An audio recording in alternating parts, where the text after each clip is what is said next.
Olá, muito boa tarde a todos. Bem-vindos a mais um webinar promovido pela clínica NeuroImprove. Hoje vamos falar sobre gravidez durante a pandemia, como lidar com a ansiedade. O meu nome é Elisa Afonso, sou psicóloga clínica e da saúde e sou membro efetivo da Ordem dos Psicólogos Portugueses. Sou especialista em psicologia clínica e da saúde pela mesma ordem e possuo ainda a especialidade avançada em psicogerontologia. Tenho também um mestrado integrado em Psicologia pela Universidade do Minho e 2 pós-graduações, uma na área das crianças e adolescentes e outra em Psicogeriatria. Sou psicóloga, exerço funções na NeuroImprove Clinic e ainda num outro gabinete de apoio, onde trabalho com crianças, adolescentes e adultos. Possuo ainda 2 publicações, também relacionadas com estas 2 áreas, portanto, a psicogeriatria e a psicologia do desenvolvimento, mais concretamente, o crescimento e a atividade fetal. Bom, tal como eu dizia há bocadinho, hoje nós vamos falar então acerca da gravidez e particularmente nesta situação atual de crise e de que forma é que a ansiedade tem aqui algum papel. Iremos abordar primeiramente a gravidez e a maternidade, seguida do conceito de parentalidade e paternidade, a questão da vinculação tão importante nesta altura, as mudanças corporais na gravidez e da gravidez também, as tarefas de desenvolvimento associadas a esta etapa da vida da mulher. Depois abordaremos igualmente o parto, a ansiedade na gravidez e alguns quadros também psicopatológicos, nomeadamente a depressão na gravidez e no pós-parto. A forma também um pouco de lidar com eles e alguns sintomas. Depois passaremos para a sintomatologia em crise, algumas dicas para lidar com a gravidez em tempo de crise e, por fim, abordarei algumas estratégias de intervenção. Começando então, falamos acerca da gravidez. A gravidez é então um período bem delimitado no tempo, desde a concepção, e é um período igualmente de preparação física e psicológica, não só para a futura mãe, como, no geral, para os futuros pais. Portanto, inicia, como eu disse há pouco, na concepção e tem um período de duração de 9 meses ou, se formos falar por semanas, tem a duração de 40 semanas, mais ou menos, de gestação. Portanto, é um período onde se dão várias mudanças também, não só ao nível corporal, ao nível físico, mas também psicológico e nos pais, como eu disse há pouco, no geral, não só na grávida, na futura mãe.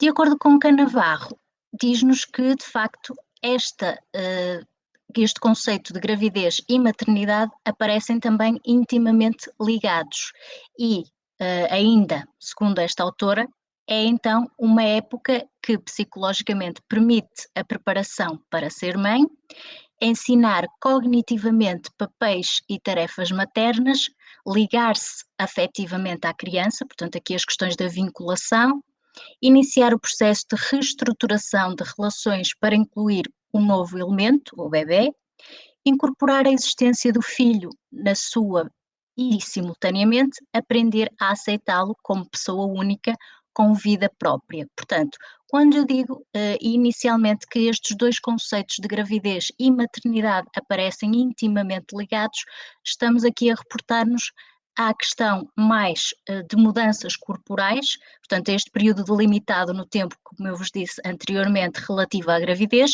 e por outro lado também esta época mais psicológica, mais de preparação também, que inclui aqui mais variáveis psicológicas, cognitivas também, para fazer esta preparação para a maternidade, para ser mãe na sua plenitude. E, portanto, é importante haver aqui realmente esta ligação que se faz inicialmente na gravidez e que se prolonga na maternidade por toda a vida, claro está.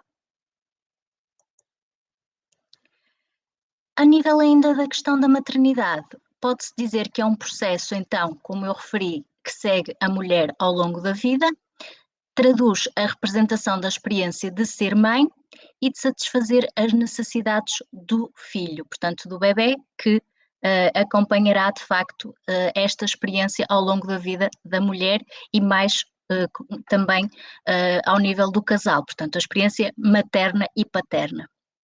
É um conceito então mais abrangente do que o de gravidez, é um conceito mais amplo, referindo-se então não só ao desejo de conceber e ter um filho, mas também ao de ser mãe. Por outro lado, e tal como eu vos tenho também vindo já a denotar nestes slides anteriores, e ao mesmo tempo que existe uma maternidade, existe igualmente uma paternidade. Portanto, é um conceito que de facto se reporta aos conjuntos de cuidados, ao conjunto de cuidados, aliás, que um pai fornece ao seu filho ainda pequeno, ainda bebê, conforme o modelo que é dado pela mãe. Autores defendem ainda que ser pai é ter começado por desejar um filho, ou seja, antes e quando realmente estas ideias são de facto planeadas, existe um desejo a dois, mas particularmente aqui no caso da paternidade, de ser pai e, portanto, concretizar esta oportunidade para o ser mais tarde. Existem então ainda alguma sintomatologia muitas vezes referenciada nos pais, como por exemplo o síndrome de Covad. Muitas vezes diz-se que inclusivamente os pais estão a ter alguns dos sintomas gravídicos, tal como as mães, a presença de alguns enjoos, decorrente também destas expectativas e deste desejo de ser pai, tal como as mães. E portanto este síndrome diz respeito a estes sintomas também. Mais um conceito e de igual forma mais abrangente é o de parentalidade, portanto, é um processo de maturação no qual ambos os adultos, pai e mãe, adquirem de facto já um estatuto de mais responsabilidade. Há então, por outro lado, uma reestruturação psicoafetiva, psicológica e afetiva e que possibilita que então estas duas pessoas se tornem pais e respondam, por outro lado, às necessidades deste novo ser, deste bebé que vem a caminho. Necessidades elas que são de várias ordens, portanto, ao nível afetivo, ao nível psíquico e físico também. Por outro lado, a parentalidade pode igualmente assumir vários caráteres e que são, de facto, diferentes a nível biológico, podem ser da adoção, podem ser por meio de técnicas artificiais de concepção, mas são iguais no sentido em que todos eles permitem ou devem responder por parte dos pais, claro está, às mesmas demandas e às mesmas exigências de que eu falei há pouco, portanto, psicológicas e afetivas. Então, a parentalidade assume-se como uma tarefa complexa e desafiante da vida adulta e constitui também, igualmente, um período de transição, muitas vezes. Um período de transição para a mãe, muitas vezes do papel de filha, de esposa, para o de mãe e a mesma coisa para o de pai. Isto quando, obviamente, estamos perante as primeiras gravidezes e as primeiras parentalidades, digamos assim. É então, igualmente, uma condição importante para a realização do papel conjugal do casal e está igualmente relacionada com o aumento de stress e a diminuição de satisfação entre o casal. Se até agora nós tínhamos um casal, um homem e uma mulher, a partir de agora vamos ter um pai e uma mãe. E há necessidade de reajustamento não só nesta relação de casal, como também, por outro lado, na relação com cada elemento do casal e também com o bebé que vai nascer. Portanto, há aqui um novo papel a desempenhar, o de pai e o de mãe.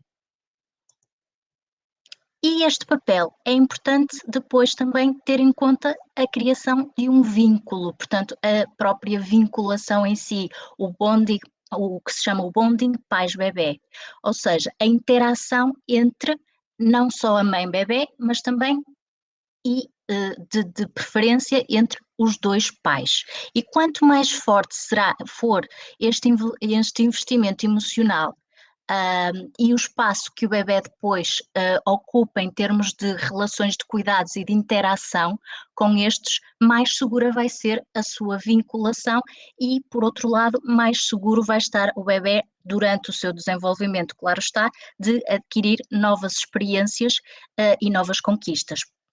Então, é um investimento emocional e o espaço mental que o bebê ocupa na representação dos pais. Portanto, desde que existe a concepção, como vimos há bocadinho, existe um conjunto também de expectativas, de representações por parte dos pais acerca do bebê que se vai tornando real depois, obviamente, quando o conhecem, no momento mais concretamente do parto, e que de facto é importante que haja então esta ligação, esta interação recíproca, no sentido igualmente da preocupação também com a sua segurança e com o seu bem-estar. Diz-nos Bale que, então, e relativamente ainda a esta questão da vinculação, a mãe suficientemente boa é aquela que responde de uma forma adequada às necessidades e solicitações da criança no momento certo, desenvolvendo nela segurança e permitindo a aquisição de competências. Mesmo por muito bebé que seja, por muito dependente ainda que seja, é importante que de facto os pais estejam capazes de se aperceber que temos ali um ser, um terceiro ser, no caso lá está dos primeiros filhos, que terá e tem neste momento uma vida autónoma e, e separada, digamos assim, do próprio casal.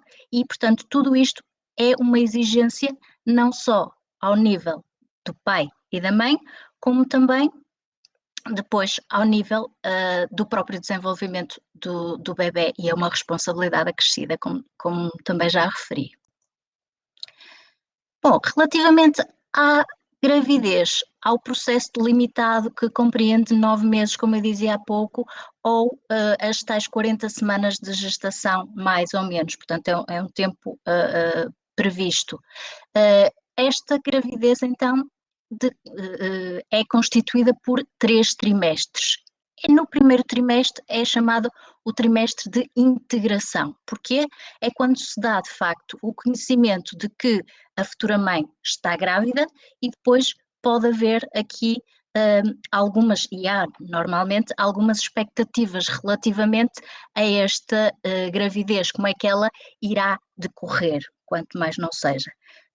E, por outro lado, ao nível físico, dão-se muitas vezes discretas alterações corporais, as náuseas e os vômitos também chegam muitas vezes, a sintomatologia mais física, os desejos alimentares, muitas vezes também a aversão a determinados alimentos, as questões mais do humor ao nível da oscilação e por causa das oscilações também ao nível hormonal, o aumento da sensibilidade e, por outro lado, também é neste primeiro trimestre que existe um maior receio de abortamento. Portanto, normalmente, e em muitos casos, há mães que até optam por não dar logo a notícia com este receio e só quando, de facto, este tempo passar, é que já estão mais seguras para o fazer. Há aqui ainda alguma certa apreensão. O segundo trimestre é marcado por alguma diferenciação já. Começam a ver os primeiros movimentos fetais, digamos que o bebê começa a dizer de uma forma obviamente diferente e que não falando, mas começa a dar os primeiros sinais de que efetivamente ele está na barriga da mãe e que já se pode diferenciar de alguma forma, não é? Mexendo com então esta percepção dos primeiros movimentos. E existe também, igualmente, um aumento das contrações uteríneas e fisiológicas da grávida. Portanto, é um período em que é mais. Existe aqui, tal como o próprio nome indica, uma diferenciação da mãe em relação ao bebê. Se até agora, no primeiro trimestre, ainda havia aquela expectativa, ainda havia o conhecimento da gravidez e o bebê, digamos que estava quietinho na barriga da mãe, ainda não tinha dado qualquer sinal, é agora no segundo trimestre em que as coisas se vão começar, digamos assim, a diferenciar e que os pais podem estar e capazes de facto já de presenciar o seu bebê. Por outro lado, no terceiro trimestre e o último trimestre, existe então a separação, digamos assim. É um trimestre em que haverá o término da gestação, portanto, completam-se os 9 meses ou as mais ou menos 40 semanas de gestação. Existe aqui alguma ansiedade associada pelo facto de haver alguma antecipação da experiência de parto? Como é que será? Será que vai correr bem? Será que o meu bebê está bem e vou tê-lo saudável? Isso é uma principal preocupação também dos pais. Existe também, por outro lado, o desligamento da gravidez através do parto, portanto, o nascimento do bebê, e por volta dos 7 meses e meio, o bebê coloca-se na posição para nascer, sendo que no 9º mês há aqui um aumento do peso e do volume do bebê, então, para termos a experiência de parto, onde de facto esta separação se consuma realmente. Depois, ao nível e ao longo da gravidez, prolongando também pela maternidade, nós temos várias tarefas, ou existem várias tarefas desenvolvimentais que são importantes ter em conta. Em primeiro lugar, e isto ainda no primeiro trimestre, temos a tarefa de aceitar a gravidez, portanto, a futura mãe sabe, tem conhecimento da notícia de que está grávida, mas por outro lado pode haver aqui algum sentimento também de ambivalência, no sentido de querer muito experienciar esta fase, querer muito ter um bebê, mas por outro lado também recear as consequências da gravidez e haver aqui alguma preocupação da forma como esta se vai desenrolar. Depois, ao nível da tarefa 2, temos a aceitação da realidade do feto, portanto, existe, como eu dizia também há pouco, um indivíduo, no fundo, um bebê, que será separado da própria mãe, dos próprios pais, e, portanto, é importante começarmos já a concebê-lo como uma entidade, alguém separado, apesar de ainda muito dependente no início. Por outro lado, também é tempo de reavaliar a relação com os pais, ou seja, muitas vezes, e principalmente ainda também nas primeiras gravidezes, nas mães de primeira viagem, como assim se refere muitas vezes, é importante que haja esta comparação entre o modelo dos meus pais, ou seja, o que é que os pais foram para aquela mãe, de que forma é que também a educaram para de alguma forma também ela poder refletir acerca da forma como de facto vai lidar com o seu bebê. E, portanto, é muito importante de facto esta avaliação e esta reflexão, essencialmente. Depois, existe também aqui uma outra tarefa, a tarefa número 4, que é importante também nesta altura, a reavaliação da própria relação com o companheiro. Se até agora nós tínhamos um casal, o ideal, digamos assim, ou pelo menos o companheiro em termos de casal e de parceiro, neste momento, esta pessoa que é meu parceiro até agora, será e assumirá um outro papel diferente que vai ser o pai do meu filho. E, portanto, é importante, de facto, termos aqui em conta essa situação para entrar de alguma forma também aqui uma pessoa nova entre esta relação.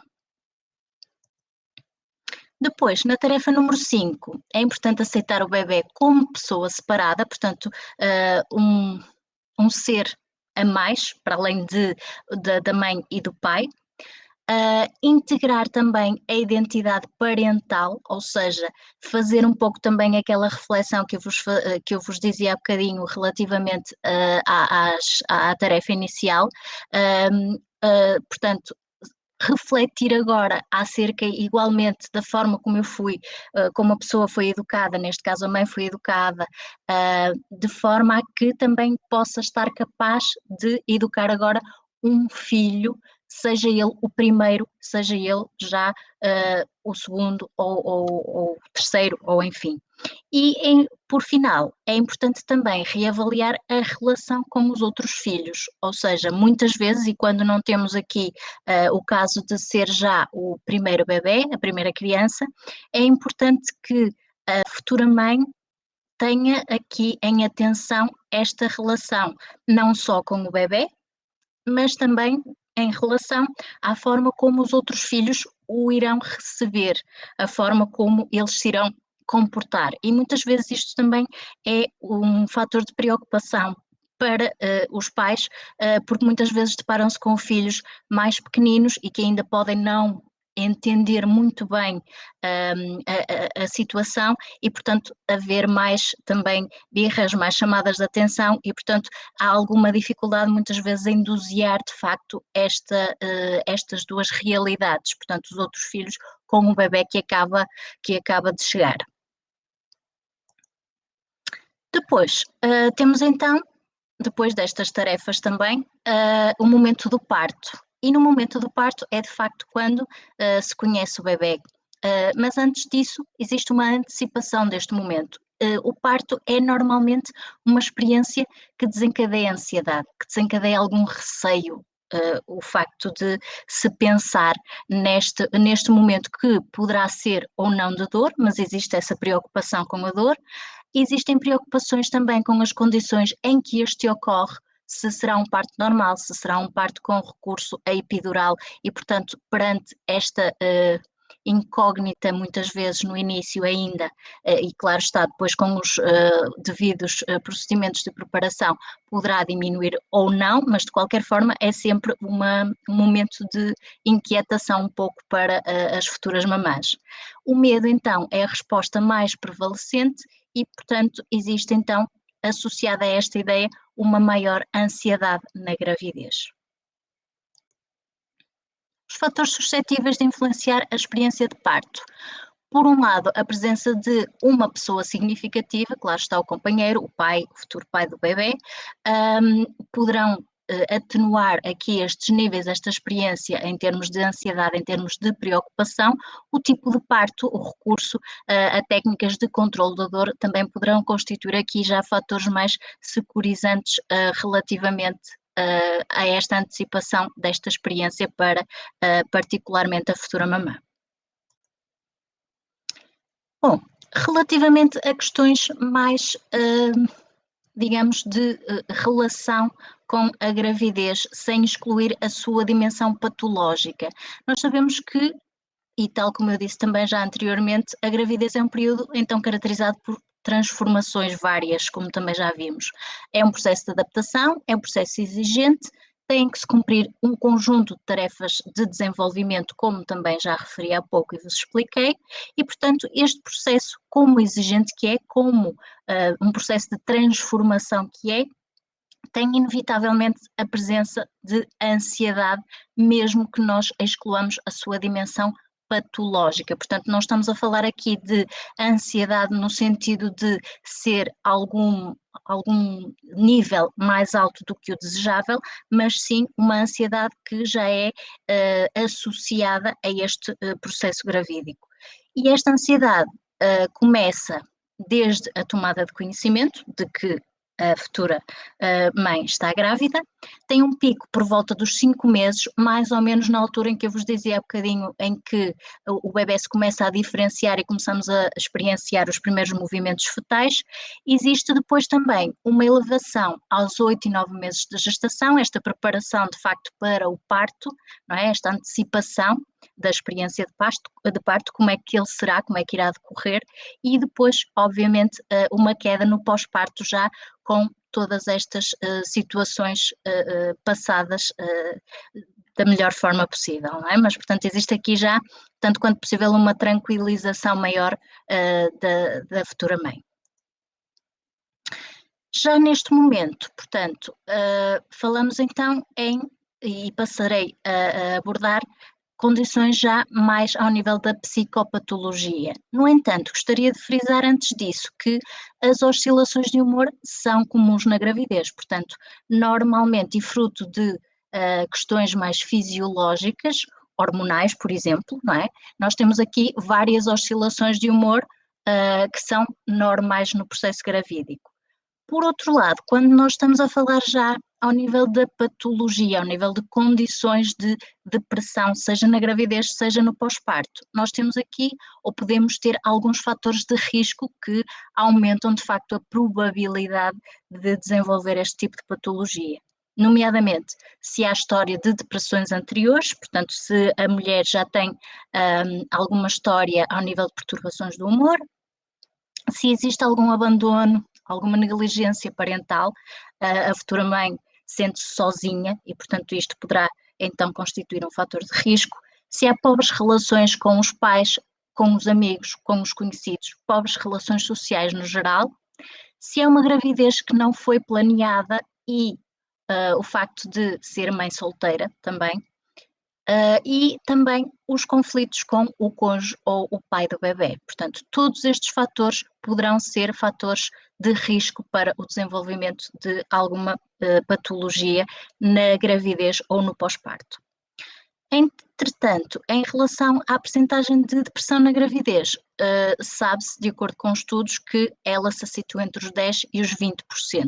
Normalmente, podemos também dizer que as grávidas adolescentes têm o dobro da prevalência desta patologia, porque associamos esta condição, portanto, a gravidez, a um período da vida daquela futura mãe que não se associa propriamente com esta situação, o facto de ter um filho, e portanto muitas vezes é esta a justificação desta patologia nas grávidas adolescentes. Passando então para a psicopatologia, portanto a patologia no pós-parto, nós sabemos também que o pós-parto é um período de risco psiquiátrico aumentado no ciclo de vida da mulher, tal como no parto existem oscilações de humor, também no período pós-parto essas oscilações de humor estão de facto presentes e é preciso terem atenção esta sintomatologia que eu vou referir também já a seguir. Por outro lado, também, se e na ocorrência da depressão pós-parto, esta dificulta então o estabelecimento da vinculação de que eu vos falava há pouco, portanto o vínculo afetivo seguro entre a mãe e o filho essencialmente e por outro lado também pode interferir nas futuras relações interpessoais estabelecidas pela criança, portanto não existe aqui um vínculo de segurança que lhe permita explorar o meio, que lhe permita desenvolver competências quando esta situação de depressão se instala na mãe. Existem então vários fatores que podem ser mencionados como possíveis causas da depressão no pós-parto também, os fatores biológicos, como eu já referi, em termos de oscilação ao nível hormonal, e depois outro tipo de fatores psicológicos de adaptação a este novo papel, a estas novas exigências que de facto o facto de ser mãe têm e exigem de facto aqui uma reestruturação das relações entre não só relativamente à própria mãe, mas também à mãe e ao bebê, à mãe, ao companheiro e, por outro lado, também aos outros filhos, se existirem. E tudo isto implica, todas estas situações implicam, de facto, um ajuste e são situações exigentes, claro está. Ao nível de sinais de alerta, nós temos vários sinais de alerta que é importante estar atento, seja ao longo do parto, seja depois no período do pós-parto, do puerpério, como se designa, portanto, naquele mês, 2 meses a seguir ao parto. Estes sinais de alerta têm em conta a ansiedade, e aqui estamos a falar já de uma ansiedade bastante elevada, relativamente também à presença de medos irracionais, da perda de apetite, a insónia muitas vezes pode estar aqui também associada, a extrema fadiga, o desleixo com a própria aparência, portanto a mulher acaba por não se importar com ela própria e muito menos com o bebê, os exageros de facto numa ordem geral, o afastamento, o desligamento, seja social, seja em relação a várias tarefas consigo própria, lá está este desleixo e a tarefas do dia a dia, o facto de se sentir negativa, de se sentir desajustada e alguns sentimentos de desânimo e desalento. Portanto, são de facto alguns sinais a ter em conta e a estar atento e depois, obviamente, consultar um profissional no caso de estes sintomas continuarem. Relativamente à sintomatologia em crise, é normal, por um lado, também que haja maior ansiedade. Estamos numa época de pandemia e, portanto, estamos numa situação em que todos nós devemos estar, sim, alerta, informados, QED, claro está, mas, por outro lado, também sejamos realistas relativamente a esta situação e é normal que haja aqui uma associação entre esta maior, portanto, a gravidez e a maior ansiedade, ainda mais do que aquela que era normal que eu vos referi há pouco, mas relativamente à preocupação com estas condições atuais. Depois, existe também um aumento das preocupações com a gravidez e com o bebê, dado este cenário de crise, como é que eu vou ter assistência por parte, por exemplo, do meu médico, qual a periodicidade das consultas, como é que vai funcionar, se de facto muitas situações estão a ser adiadas, não é? Nomeadamente em termos de algumas consultas, mas claro está que é importante também que as mães tenham em conta que o facto de haver uma gravidez e haver estas consultas de seguimento, também é importante que elas se mantenham. Depois, se anteriormente a preocupação com o momento do parto era de facto uma ideia e era muito presente, principalmente pela grávida, pela futura mãe, neste momento, de facto, por causa destas preocupações decorrentes da pandemia, é ainda, ou pode ser ainda, mais preocupante. Por outro lado, também as condições médicas no parto, não é? Como é que eu vou ter acesso a algumas condições? Será que vai estar tudo a funcionar condignamente? E, portanto, será que eu vou ter algumas respostas para realmente ter o meu bebê em condições seguras? E por isso também é importante esta assistência médica ao longo desta gravidez, da gravidez em geral, e de facto que essa assistência médica seja eficaz, como é normal que seja, tendo em conta este período de crise. Portanto, toda esta situação será de facto respondida, obviamente, da melhor forma possível e, obviamente, também tendo em conta condições de segurança. Então, dicas para lidar com a gravidez em tempo de crise.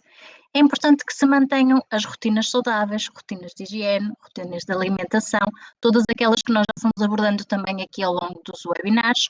É importante também que se prepare a recepção do bebê e nisto a grávida, em vez de estar, ou a futura mamã, em vez de estar preocupada de facto com algumas das questões da pandemia, poderá ter aqui algum tempo de estar aqui ocupada com a recepção do seu bebê, preparar o quarto, preparar já algum enxoval e, portanto, dessa forma estar aqui canalizada para algumas ideias agradáveis e não sempre as ideias negativas.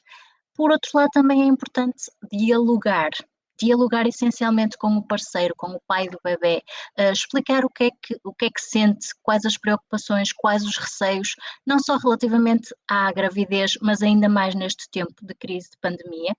E por outro lado também manter os contactos sociais, não se isolar. Há bocadinho eu falava que um dos fatores de risco da psicopatologia da gravidez, nomeadamente também da depressão, era o isolamento e é importante que através de videochamada, através de chamada de voz, a futura mamã tenha de facto esta ideia de que está, apesar da distância física, mas emocionalmente protegida, ela e a sua família também. Ainda mais dicas para lidar então com a gravidez em tempo de crise. É importante então tirar dúvidas com o médico quando estas consultas forem de facto de seguimento forem feitas. É importante e até se pode levar um bloco de notas, um caderno com as dúvidas relativamente à gravidez, relativamente ao próprio parto, se de facto ainda poderá acontecer neste período de confinamento e é natural que surjam e ninguém melhor do que o médico que está a acompanhar tirar essas dúvidas à futura mamã. Por outro lado, também não, é importante não estar constantemente a ver as notícias, isto aumenta ainda mais a ansiedade e não vai ajudar em nada. Claro que é necessário nós termos algumas medidas de segurança, mas também não exageremos, obviamente. E ainda na lógica de estar distraída com algumas atividades do dia a dia, como eu falava há bocadinho, por exemplo, a preparação do quarto do bebê, a preparação do enxoval do bebê, é importante que a cada dia se vá planeando as tarefas para o dia seguinte, por exemplo, de forma a diminuir esta ansiedade excessiva. Planear então um dia, levantar-se e perguntar-se a si próprio: o que é que eu vou fazer hoje? Ter uma lista de tarefas que de facto vão permitir ficar mais abstraída, digamos assim, desta ansiedade e desta preocupação, tanto quanto com o momento do parto, como também com as circunstâncias atuais relativas também então a esta situação de confinamento. Depois, em termos de intervenção, é importante, lá está, estas consultas, como eu dizia há pouco, não é? As consultas de seguimento e que o são efetivamente mesmo neste período de maior confinamento. Depois, no caso de haver então alguma sintomatologia, alguma justificação para alguma maior atenção, sob o ponto de vista das oscilações do humor ou daqueles sintomas, sinais de alerta que eu vos referi há bocadinho, se for necessário então algum acompanhamento psicológico ou até psiquiátrico em casos, claro está, mais graves. E, além disso, dois exercícios que já temos vindo também aqui a falar nos restantes webinars, de essencialmente a extinção ou estabelecimento de uma maior calma, de um maior relaxamento, portanto, o relaxamento muscular ou autogénico com particular atenção para a zona mais sensível no caso das grávidas, que é a barriga, e portanto existem alguns exercícios que terão que ser e deverão ser adaptados. E por outro lado também a respiração diafragmática é importante para tentar controlar aqui alguns períodos de ansiedade. E todas estas são, então, dicas relativamente à intervenção que poderá ser efetuada nesta altura. Deixo-vos com uma nota final, dizendo que este webinar foi então preparado para disponibilizar informação e estratégias a ter em conta no caso específico de gravidez e parentalidade, pretende então ajudar sem expor as pessoas que procuram apoio.